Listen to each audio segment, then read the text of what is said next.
Okay, Sir. this is going to be my last one. I run out of time. Therapies like remdesivir and the monoclonal Listen to this antibodies question, given to President Trump. and then I'll answer Do you it. find it at all ironic that the president, who has not always consistently followed the advice of public health officials and scientists, seems to have been made better by science? Well, I don't think it's ironic. I think it's fortunate that the President of the United States benefited. Okay, again, they twisted the topic around. What did Trump say? He said, don't let COVID-19 dominate you.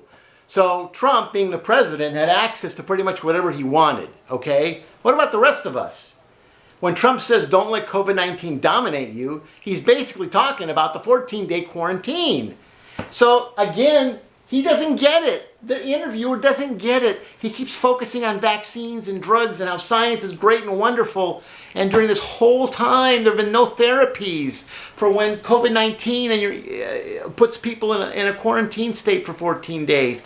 And, I mean, when you don't give people anything when they're in quarantine for 14 days, what you've basically done is given them a big fat placebo.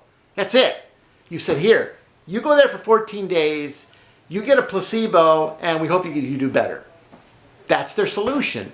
So now they're crowing about Trump benefiting from science when all Trump has wanted all along is, what are you doing so people don't get dominated by COVID-19 when they're in quarantine for 14 days? That's been Trump's point all along, and they're in such another world.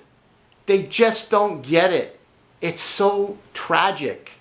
It's tragic how they frame this whole discussion to their way, and nobody's out there for the people saying it in a common sense way. Hey, here we are. We're going into quarantine for 14 days. What can you tell me to do?